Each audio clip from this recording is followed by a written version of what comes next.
Today I'm visiting Colma, California, a town where the dead outnumber the living by 1,000 to 1. There are 1.5 million people buried here, but as they say, it's great to be alive in Colma. People do actually live here, and I want to know why. But that's not really why I'm here. Beautiful California, Saturday in the summer, and we're in a cemetery. What are we doing here, John? Why are we in a cemetery right now? John and I are here to make movies about Colma. The town's 100th birthday is today, and we both wanted to know if this town is as bizarre as it sounds. But we've got a problem. These guys are also making a movie, and at least in terms of camera gear, we are outmatched. We didn't know it at the time, but this wouldn't be the last we'd see of them. Anyway, the best way to celebrate a birthday, especially in a town like this, is a parade. And the parade was interesting. Driving in a hearse is Colma Cremation and Funeral Services. When choosing a cemetery for you or your loved one, they hope to find the cemeteries. They are the oldest tree company in the United States. Davy Tree Arborists love helping people with their trees, which is a volunteer fire department. It was founded in 1920 to fulfill council member Diana Colvin's remaining term. The Fisicara family caring for public services.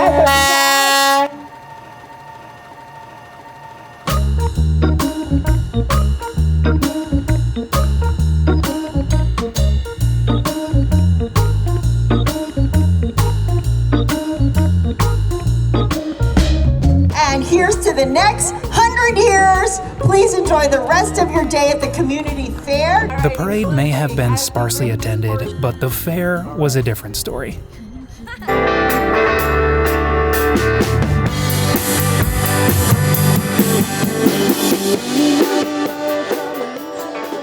The fair was sick.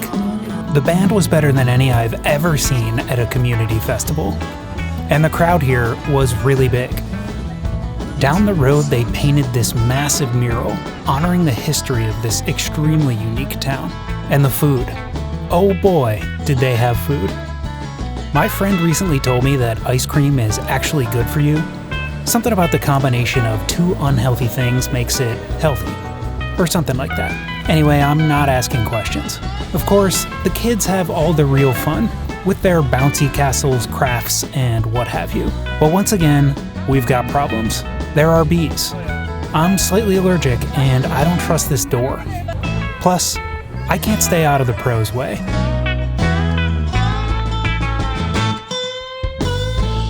John's gonna go talk to some people, and I'm gonna go see what else exists in this city other than gravestones. I've never been here before, and I've gotta know. Colma has a Kohl's, similar sounding but no relation. Anyway, my mom boycotts Kohl's because they built one on the golf course where I played as a little kid. I don't frequent Kohl's, but apparently they do Amazon returns. So, sorry, Mom.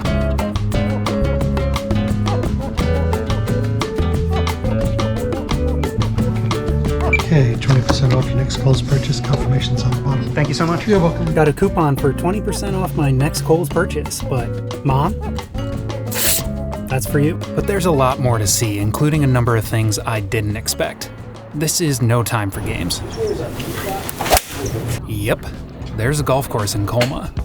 Or maybe just a driving range. The last time I golfed in a video, things went quite poorly, so I am out for redemption. Once again, things began poorly. There were some shanks, hooks, microphones went flying, and the camera was out of focus.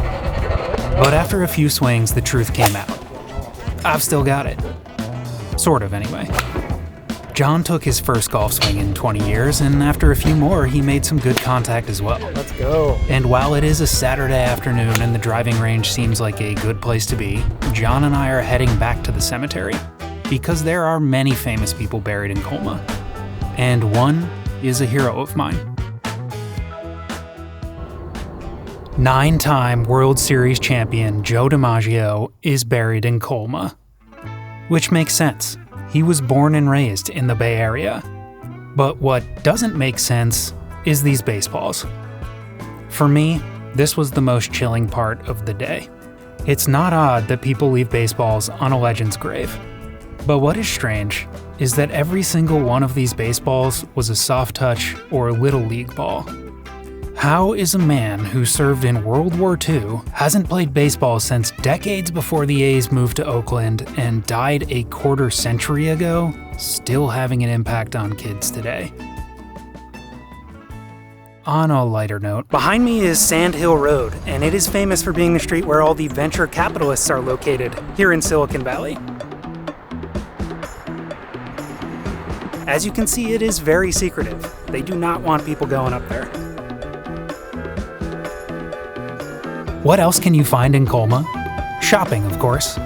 There's a Target, Bevmo, and a bunch of bears.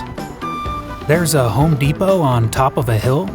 All of this stuff, and Silicon Valley's latest coffee shop turned venture-backed startup. But that's enough dawdling. Colma really is all about history. John's a bit more focused on that than I am, so let's go see what he's up to. Before I share the history, I'll state the obvious. Death is sad. It's morbid and often tragic. But it's part of life. And nowhere is that more clear than Colma. The town was founded 100 years ago specifically to relocate the cemeteries in San Francisco. The city was expanding, and the land that used to be on the outside of town was getting more valuable. So they moved a lot of the people that had been buried in San Francisco to this place. And nearly 100 years later, those 17 cemeteries in this town are still growing. Here are just a few of them. There's a Japanese cemetery. There's a Jewish cemetery. There's a Catholic cemetery and a Serbian cemetery. But without a doubt, the most interesting cemetery here is the pet cemetery. Plots go for a few $100, depending on the size of your pet. And these monuments just go to show, people absolutely love their pets. And it's hard to show on camera, but these cemeteries are enormous. I don't even know how to show this. It's just gravestones for miles in every direction. Looks like someone has broken into this one. That's not good. All of these graves are pointing into the middle, facing the Last Supper. But then we ran into these guys again. And what better place to take refuge than inside a Catholic church? That should be safe, right?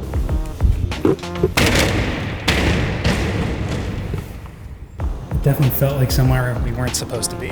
Obviously there are cemeteries and graves here, but there's this whole cottage industry that is sprouted up around them. Cypress Lawn seems to own quite a bit of Colma. But there are plenty of mom and pop flower stores, funeral homes, and of course, gravestone makers. Monuments. They call them monuments. I spent a bit more time driving around and stumbled on the Serramonte Auto Mile, which also happens to be in Colma.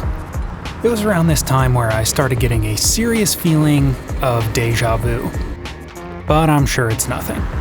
The new car smell is really in the air.